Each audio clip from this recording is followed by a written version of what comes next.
On March 26, Jennifer Hart and her wife Sarah Hart took their 6 adopted children, Sierra 12, Abigail 14, Jeremiah 14, Devontae 15, Hannah 16, and Marcus 19, by driving themselves off of a cliff in Mendocino County, California. Jennifer Hart was in the driver's seat. How and why did this happen? Who were Jennifer and Sarah Hart? Who were these precious 6 kids? Some but not all answers would slowly come to light. The Harts were extremely private, despite Jennifer's constant social media posts would have you think. Not much is known about what happened inside that home. Whatever it wasn't good, and rather take heat for their actions, they chose to end the entire family to save face, the ultimate case of narcissism.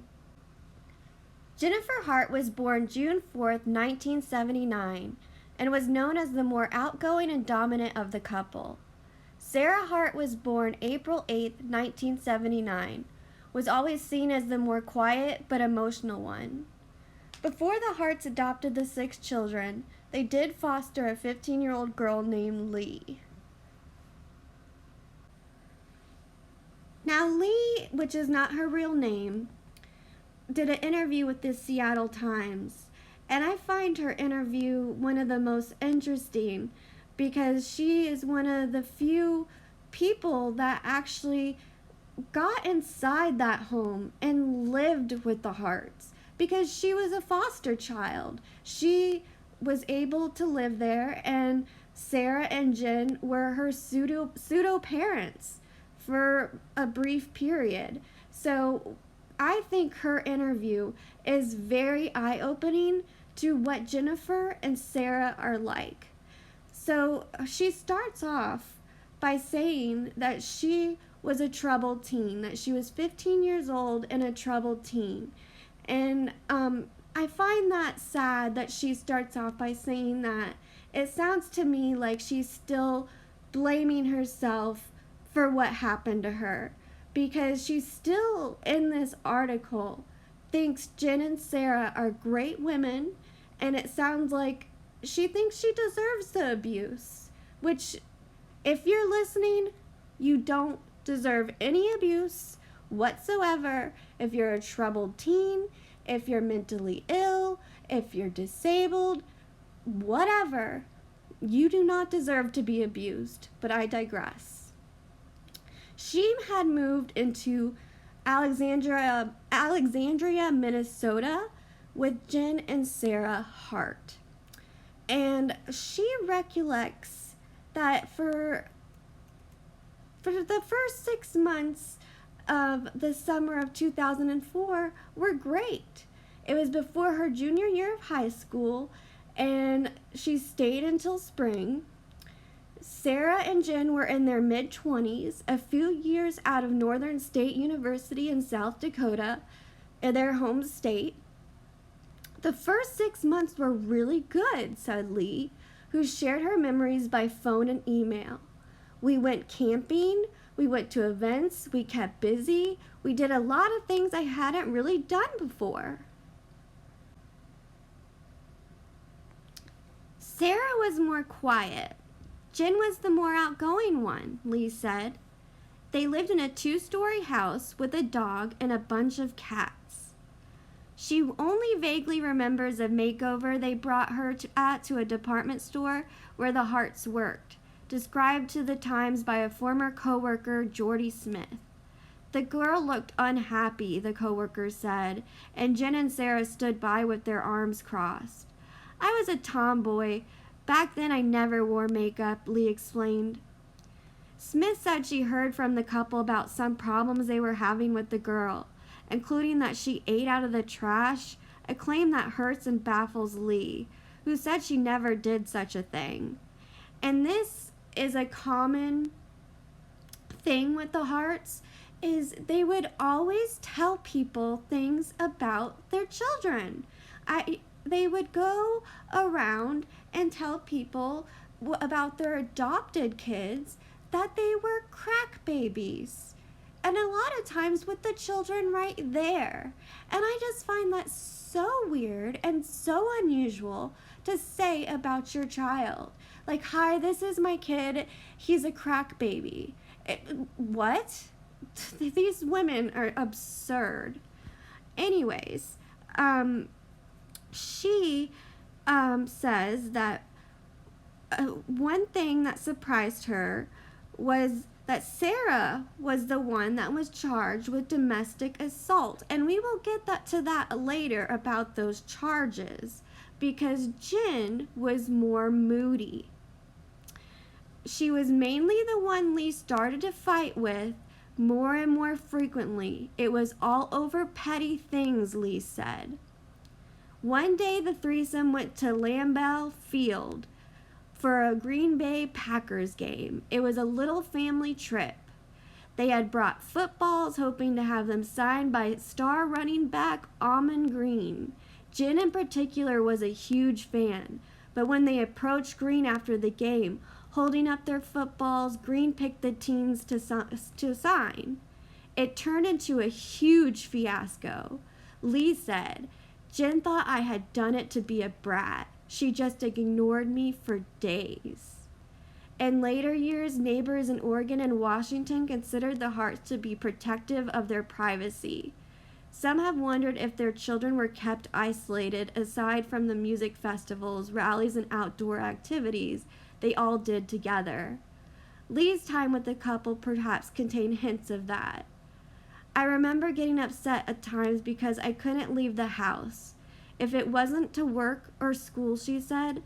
She worked at Subway after the Harts had pushed her to get a job to learn responsibility.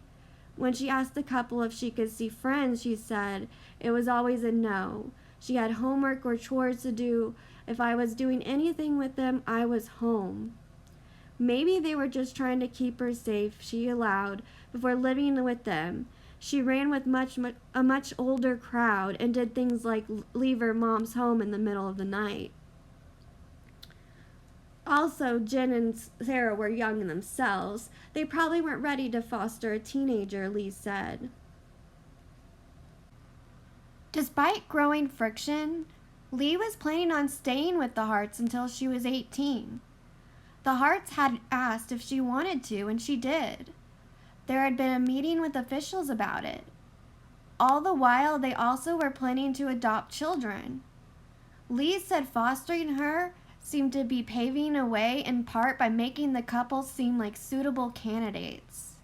The Texas Department of Family and Protective Services, which sometimes places children with out-of-state families, has long offered adoption subsidies of between $400 and $545 a month per child. In Lee's estimation, the Harts' desire to adopt was not about the money. They loved kids, she said. Jen, who later stayed home with those adopted children, seemed to want them the most, while Sarah was supportive, according to Lee. Lee was all in, too. I was going to be a big sister. The Harts seemed to be preparing her for the role. They would tell me I needed to be a good influence for these kids. The couple went to Texas for a week to meet the first set of 2 sets of siblings they would adopt. As Lee remembers, there was a brother and a sister. The mom was pregnant with a girl, and the Harts expected to adopt her too. Lee stayed with another family while they were gone and reunited with the Harts when they got back. They showed her pictures of the children, and we were super excited, she said.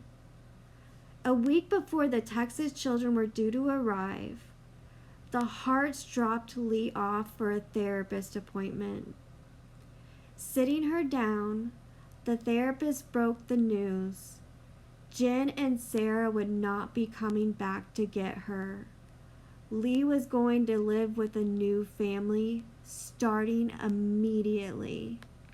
It's not your fault, recalled the therapist, telling her. The Harts were just not a good fit. And so another couple picked her up and brought her home. All her belongings were already there. And she felt so abandoned. I remember being devastated, she said. Now, from Lee's short experience with the Harts, we can infer Jennifer is controlling, the more bossy of the two, and frankly a brat for getting upset at a teenager over an autograph. Doesn't seem much like a woman who should be taking on 6 adopted children to me, but she was set on it. Some people think the Harts adopted the children for money purposes. They were still getting money from the children's biological fathers, up to $30,000 in fact. Others say it was just pure narcissism through and through, wanting to appear like the ultimate white savior supermom. If not us, who? Jennifer wrote in one of her dramatic Facebook posts. She really wanted people to believe these children needed them, and without them, they would have just been abandoned. And this just was not the case. The couple adopted 8-year-old Marcus, 4-year-old Hannah, and 2-year-old Abigail in November 2006. Sarah continued to go to work, and Jennifer stayed home taking care of the children. According to those who visited the home, the children were always quiet. Jennifer was a strict mother. If the kids did anything she thought was wrong, she would snap her fingers and say, "Get in the corner, no food for you." In less than 2 years, in June 2008, Sarah and Jennifer managed to adopt another set of 3 siblings, 5-year-old Devontae, 4-year-old Jeremiah, and 3-year-old Sierra, making their adoptive children total of 6. One thing that I would like to do on this channel is point out red flags and discuss them to help learn from any horrific tragedy. What were the signs? What do we need to look out for? And there were many red flags in this case. A teacher noticed bruises on Hannah's left arm, and when she questioned her, Hannah said she was hit with a belt by Jennifer. A few months later, all the Harts were withdrawn from school for the rest of the year. In 2010, Abigail told a teacher that she had owies on her back and stomach. Abigail said she got the scratch marks because Sarah and Jennifer found her with a penny. Concluding that Abigail had stolen the money, the couple put Abigail's head under cold water while hitting her. The authorities intervened. After interviewing the rest of the children agreed that they all had been hit and starved at some point. Red flag. Sarah pleaded guilty to the assault charges, and she was given probation, but they kept their adoption rights. Later on, Hannah told the school nurse that she had not eaten the whole day, and shortly after, the Harts withdrew their children from school. Red flags were ignored. Meanwhile, on Jennifer's Facebook page, she posted videos and photos portraying a very happy family. They traveled the world and shared their adventures on the internet. The photographs and videos always look curated, look professional, almost too perfect. Videos of children singing, but with no emotion or joy in their eyes. Very robotic and stiff. Sometimes you could hear Jennifer's voice in the background, seemingly telling them what to do. It wasn't an impromptu dance for mom to watch. It was a forced dance for mom to film so she can post it on her social media to feed her ego of being this wonderful mother. On November 25th, 2014, during a protest, Devontae held out his free hug sign. A police officer approached and hugged Devontae. The moment was captured and became a viral picture. After the photo went viral, a lot of television shows requested the interview of Devontae. But Jennifer refused and stated she wanted to protect Devontae's privacy. In my opinion, she was terrified of people finding out the truth. Why did her children look so malnourished? Why did Devontae look so young for his age? Maybe Devontae might tell. It was too much of a risk for Jennifer and Sarah.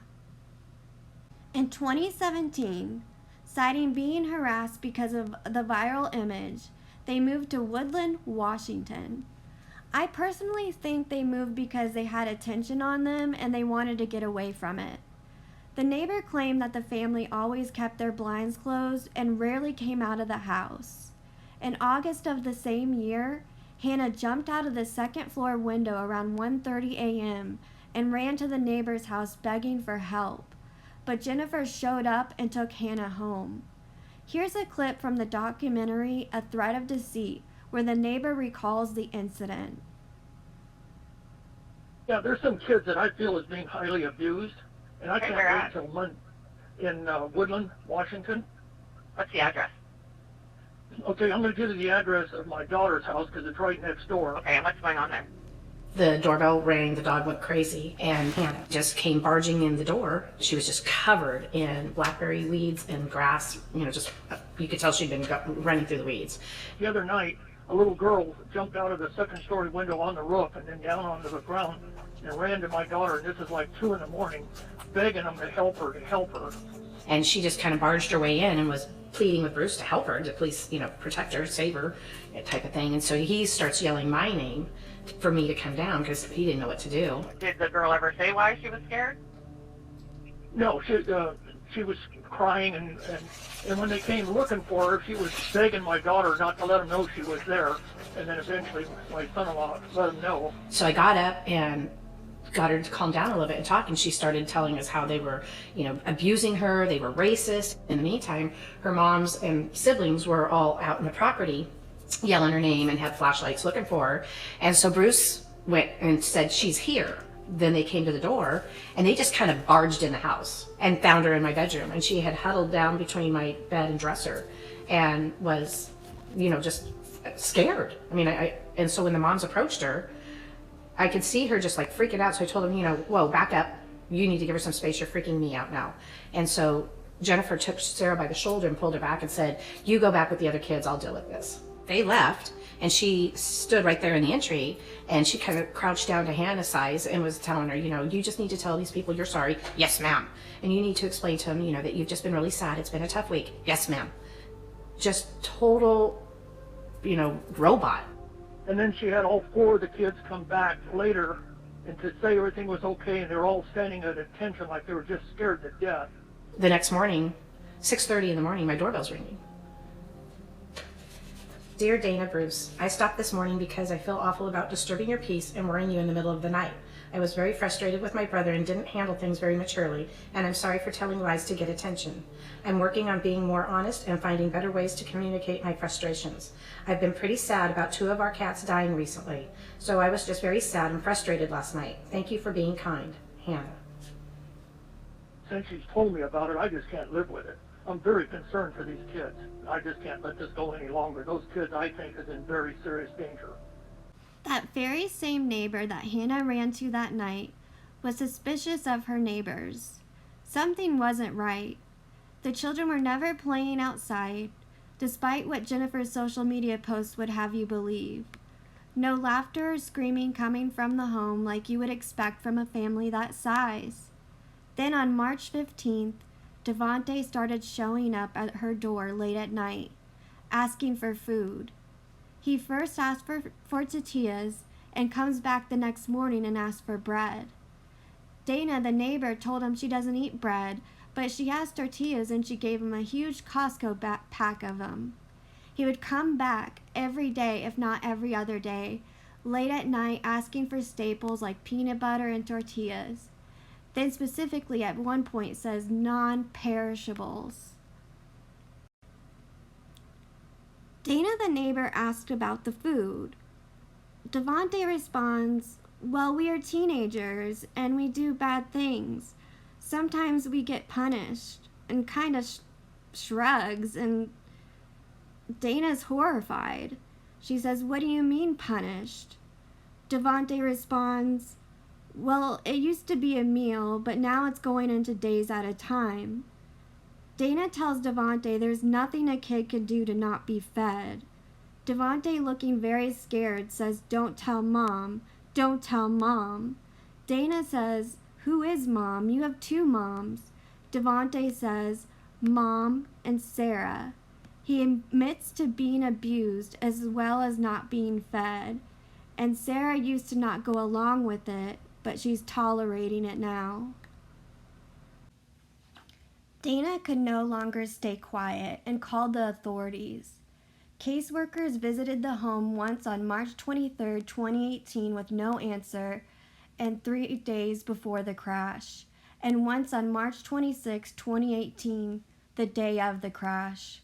According to an incident report, Sarah reportedly told a co-worker she wished someone told her it was okay not to have a big family. Then she and Jennifer would not have adopted the children.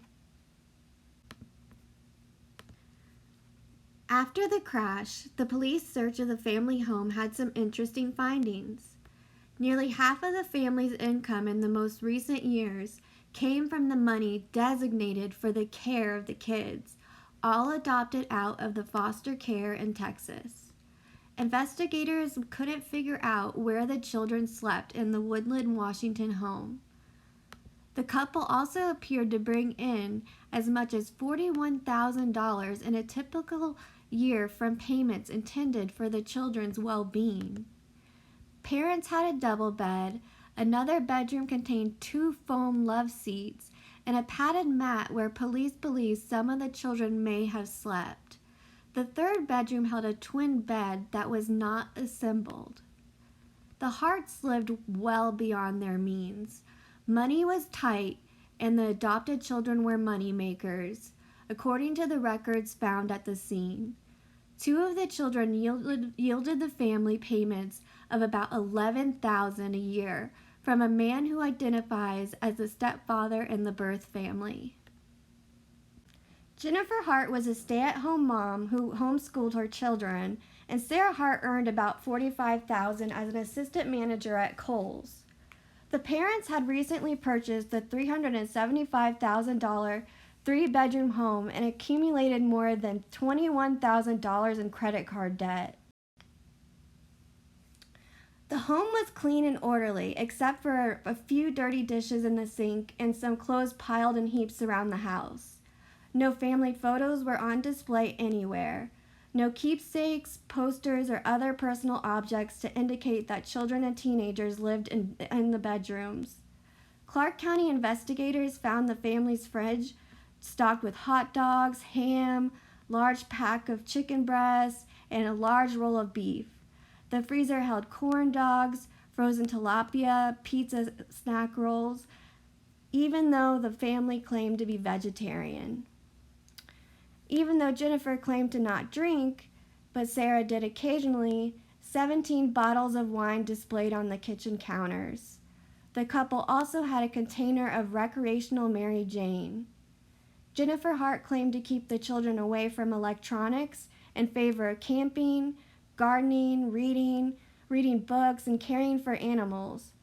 Trading in the television for the best big screen available, Planet Earth, she wrote on her Facebook. In May 2013, police found a large screen TV in the family common area.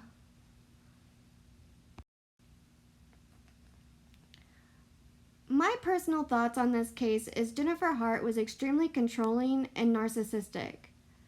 I don't know if her intentions in the beginning were to harm the children. I think she does have a superiority complex that she felt she would be the best mothers of all mothers and didn't realize how hard the task of motherhood actually is. Her ego was too big to ask for help. She was preoccupied with appearing like the perfect mother on social media, while behind closed doors she was controlling her children by starvation, beating them, and making them perform for her narcissistic needs. She made sure to let anyone and everyone know that these kids needed her and loved her.